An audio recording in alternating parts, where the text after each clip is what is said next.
अब थोड़ा आगे बढ़ते हैं और 2025 में कमाई की थीम और मार्केट आउटलुक पर चर्चा करने के लिए हीलियोस इंडिया के सीईओ दिनशो ईरानी जुड़े हैं। दिनशो जी, गुड मॉर्निंग। सबसे पहले तो नव वर्ष की बहुत बहुत शुभकामनाएं। ये 2024 का लास्ट क्वार्टर काफ़ी ख़राब रहा। काफ़ी गेंस लोगों के वाइप आउट कर दिए इस क्वार्टर ने। अब 2025 के लिए क्या उम्मीदें रखें? अनुजी, धन्यवाद आपके शो पर आमंत्रित करने के लिए। और आपको भी और आपके दर्शकों को और आपकी टीम को नवे वर्ष की शुभकामना इन एडवांस।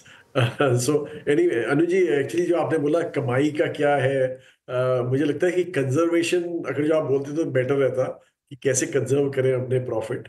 तो I think that is the way to look at it, क्योंकि आप देखिए ये साल जैसे आपने राइटली पॉइंट आउट किया कि लास्ट क्वार्टर में तो सारे जो गेन थे इंडाइसिस के काफी वाइप आउट हो गए। One of the worst years जो 2024 है फॉर एफआई सेलिंग का था। पर ये मत भूलिए कि one of the best years was 23। तो आई थिंक जो लिया वो थोड़ा उन्होंने निकाल दिया 2024 में। और 25 में भी हमें लग नहीं रहा कि इतना जोरों का बाइंग होगा एफआई का। डोमेस्टिक बाइंग जारी रहेगा, वो तो पक्का है, वो गिवन है। और दूसरा जो आपने बोला कि कमाई क्या करें, देखिए एक्चुअली आप देखें जो नैरो इंडेक्स है हमारा, जो लार्ज कैप इंडेक्स है दैट इज निफ्टी 50, वो चला ही बहुत कम है, 10-1% के आसपास। I think year to date पूरे साल का उसका ग्रोथ है वहां पे। वो मुझे लगता नहीं है प्रॉब्लम रहेगा। हमें ऐसा उल्टा लगता है कि शायद निफ्टी 50 आपको वही जैसा रिटर्न दे लार्ज कैप के आसपास का, जो आपने देखा लास्ट ईयर का रिटर्न, वही शायद आपका रिटर्न रहेगा ये साल भी। लेकिन जो आपके ब्रॉडर इंडाइसेस है, जो NSE 500 है, जहां पे आई थिंक 16% के आसपास कुछ रिटर्न आया है ये साल, वो शायद मुश्किल रहेगा टू अचीव। क्योंकि मिड कैप और स्मॉल कैप में हमें लग रहा है कि थोड़ा एक करेक्शन जो ऑलरेडी चालू है, वो हमें लग रहा है कि वो थोड़ा पेनफुल पीरियड रहेगा। एटलीस्ट फर्स्ट क्वार्टर तो है वो तो पेनफुल रहेगा। उसके बाद जो है मूव वो डिपेंड होता है कि क्या ट्रम्प बोलते हैं, क्योंकि वो एक बड़ा ही एक्स फैक्टर है मार्केट के लिए कि टैरिफ वॉर होगी, H1B पे क्या अटैक होने वाला है। वो सब देख के हमें कॉल लेना पड़ेगा। होप ये है कि प्रॉब्ली फरवरी में आरबीआई एक रेट कट साइकिल चालू करे, तो वो वहां पे आपको अपसाइड दिख सकता है। और गोइंग फॉरवर्ड बजट में भी होप यही है कि जैसे फाइनेंस मिनिस्टर काफी टाइम से बोल रही हैं कि डिमांड काफी स्लो डाउन हो गया है, आरबीआई के हाथ में है। हम भी सोच रहे हैं कि टैक्स रेट्स का कुछ ट्वीक करें। तो वो सब पॉजिटिव न्यूज अगर जो आ जाए ना तो बहुत अच्छा रहेगा बाजार के लिए। बहरहाल जैसे मैंने बोला, वैल्यूएशन के हिसाब से लार्ज कैप में इशू नहीं लग रहा है, मिड कैप थोड़ा स्ट्रेच लग रहा है, स्मॉल कैप बहुत ज्यादा स्ट्रेच लग रहा है। तो ये सब आपको देख के ही देखना पड़ेगा, पॉकेट्स देखने पड़ेंगे और उसके हिसाब से ही काम करना पड़ेगा। बिल्कुल। तो मतलब दिशा जी, फिर आप कह रहे हैं कि कैपिटल प्रिजर्वेशन पर ध्यान दीजिए, रिटर्न्स को कुछ टाइम के लिए भूल जाइए। 2025 क्या नेगेटिव साल होने का रिस्क लग रहे हैं आपको? बिल्कुल नहीं, वो अनुज जी वो बिल्कुल नहीं है। इसलिए मैं बोला कि आपको पॉकेट्स देखने पड़ेंगे। जैसे आप देखिए banking and financial services, RBI की अभी रिपोर्ट आई थी, बहुत ही बढ़िया। इनफैक्ट स्ट्रेंथ टू स्ट्रेंथ हो रहा है। माइक्रो फाइनेंस छोड़ दीजिए साइड में, क्योंकि माइक्रो फाइनेंस में ज्यादा प्रॉब्लम हो रहा है, क्योंकि लोअर कैटेगरी जो है वो वहां पे ज्यादा हिट आ रहा है थोड़ा। तो इसलिए माइक्रो फाइनेंस में इशू है, स्ट्रेस्ड है वहां पे। पर एसेट क्वालिटी बढ़िया हो रही है, आरओईज इंप्रूव हो गए, ऑल टाइम हाइस पे है, आरओएज ऑल टाइम हाइस पे है। तो वो सब आपको वैसे वैसे सेक्टर्स आपको ढूंढ के करने पड़ेंगे। आपको सेफ्टी देखनी पड़ेगी। इसलिए वैल्यूएशन एक पैरामाउंट फैक्टर रहेगा इस मार्केट में, जो आपको संभल के करना पड़ेगा। सारे जो आपने देखा मिड कैप में भी प्रॉब्ली ऐसा एक पॉकेट है जहां पे सारे पैसे जा रहे थे। वो आई थिंक अभी आपकी आज की तारीख में थोड़ा आपको थोड़ा पीछे हट के देखना पड़ेगा कि वैल्यूएशन वहां पे कैसे दिख रहे हैं। मिड कैप में भी है वैल्यूएशन, इसलिए अब हमारा पोर्टफोलियो देखिए तो हमारे पास 20% मिड कैप और स्मॉल कैप दोनों है हमारे पास। हमारे फ्लेक्सी कैप की अगर बात करें तो उसमें क्योंकि हमें वैल्यूएशन देख के काम करना पड़ेगा। I don't think across the board होगा। दिनशो जी नमस्कार, वीरेंद्र बोल रहा हूँ। मेरी तरफ से भी आपको वर्ष 2025 की अग्रिम शुभकामनाएं। ये आखिरी दिन जो ये आरबीआई की फाइनेंशियल स्टेबिलिटी रिपोर्ट आई है, जिसमें आने वाले वर्ष में एनपीएस बढ़ने का एक रेड फ्लैग रेज किया गया है, and specially for private banks. इसको सुनने के बाद, देखने के बाद, समझने के बाद आप चिंतित हैं क्या? और बैंक्स पिछले 20 दिन में जो हैमरिंग हुई है यहाँ पे स्पेशली एफआईज की तरफ से, क्या अभी प्रोन है बैंक्स और प्रॉफिट बुकिंग के या फिर शॉर्टिंग के लिए? वीरू जी, एक्चुअली आपने बहुत ही बढ़िया सवाल पूछा ये, क्योंकि private sector banks across the board, जैसे मैंने बोला कि आपको you can not, I mean, आप पूरा अक्रॉस द सेक्टर आपको प्राइवेट सेक्टर बैंक पसंद है तो सारे लेने प्राइवेट, वैसा नहीं होना चाहिए। आपको बड़ा कंजर्वेटिव रहना पड़ेगा आपके इसमें, इसलिए आप हमारा भी पोर्टफोलियो देखें। हमें प्राइवेट सेक्टर बहुत पसंद है, प्राइवेट सेक्टर बैंकिंग बहुत पसंद है, लेकिन बहुत ही सिलेक्टिवली हमने एक्सपोजर लिया है वहां पे।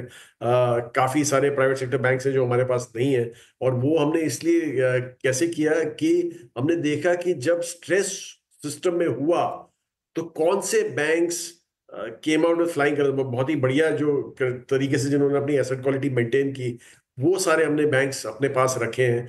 तो इसलिए आप देखिए कि जैसे लास्ट क्वार्टर में, जो सितंबर क्वार्टर में नंबर आए थे, काफी बैंकों ने इतने बेहुदा नंबर प्रेजेंट किए ऑन द एनपीए साइड कि काफी हद तक 20-20% करेक्शन देखा है आपने।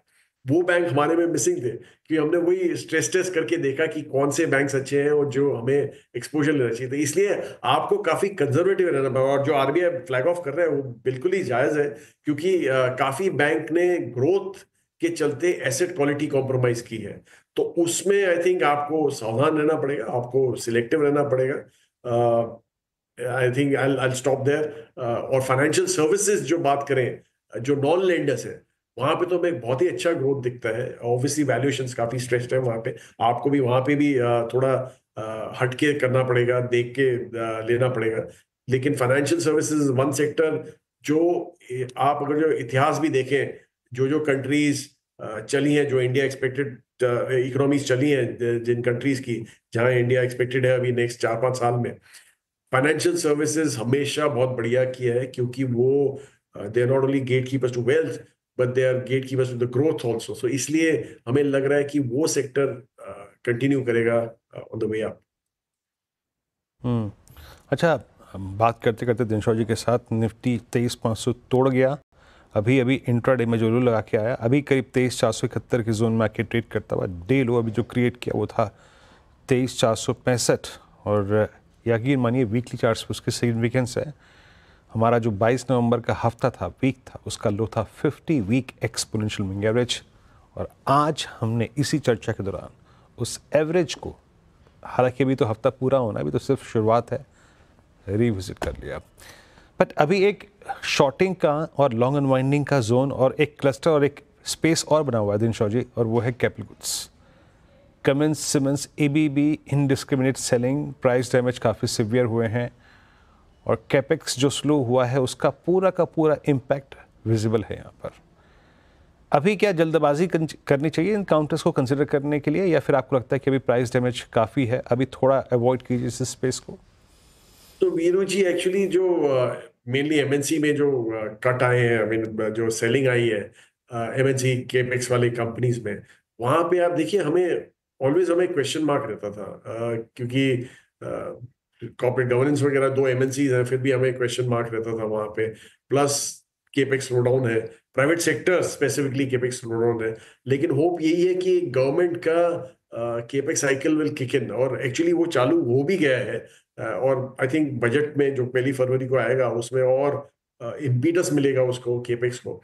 तो वो अगर जो आप देखें तो उसके हिसाब से हमें लग रहा है कि कोई एक आध कंपनी होगी जो बहुत ही बढ़िया करेगी, जैसे पावर सेक्टर में तो एक आध कंपनी है जो आप नाम लिए, एक ही कंपनी एक्चुअली वहां पे जो ऑल्टरनेट पावर सप्लाई करती है वगैरह वो सब। तो उसके चलते हमें लग रहा है कि यूटिलिटीज वगैरह के हिसाब से आपको देखना पड़ेगा वो सब कंपनियों को, and ultimately valuation is king.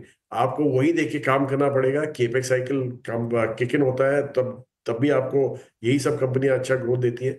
और दूसरा, जैसे मैं अपने यहाँ इंटरव्यू में आने पहले मैं हमारे सेल्स वालों को बोल रहा था, काल चक्र की तरह है हमारा बाजार भी। करेक्शन आएगा, उसके बाद में आपको वैल्यूएशन दिखेगा, और फिर वापस आपको दिखेगा कि वहां पे ग्रोथ है कि नहीं, और उसके हिसाब से you start taking a call on the stocks.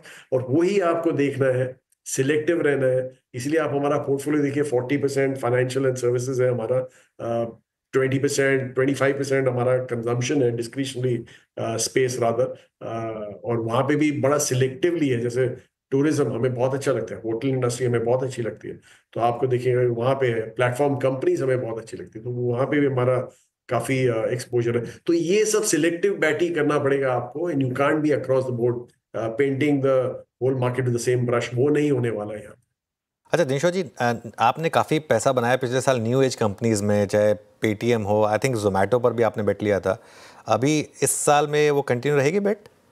जी बिल्कुल Anu ji, in fact not only Zomato, हम तो स्विगी में भी एंकर इन्वेस्टर थे, तो हमें तो वहां पे भी अच्छा दिख रहा है, क्योंकि एक्चुअली देखा जाए तो इंडस्ट्री दो लोगों की होती है हर ग्लोबली, तो इसलिए वो और नॉट ओनली दीज थ्री जो आपने नाम लिया, काफी हमारे पास प्लेटफॉर्म कंपनीज है। फार्मा स्पेस में हमारे पास एक प्लेटफॉर्म कंपनी है, ऑटो इंडस्ट्री में हमारे पास एक प्लेटफॉर्म कंपनी है, इंश्योरेंस की प्लेटफॉर्म कंपनी, तो काफी ये जो न्यू एज कंपनीज है हमें काफी अच्छी पसंद है, और यही फ्यूचर है। क्योंकि आपको एक तो आपको चाहिए कि कोई ऐसी कंपनी हो जो वहां पे आपको एग्रीगेटर जैसा मॉडल मिले, वो यही कंपनी ऑफर कर सकती है। और इसलिए हमें लग रहा है कि आगे चल के एज एंड व्हेन जैसे ही आपका पर कैपिटा बढ़ता है, इवन नहीं बढ़ता है, तो भी these guys benefit because they give you a lot of utility on the table at a price।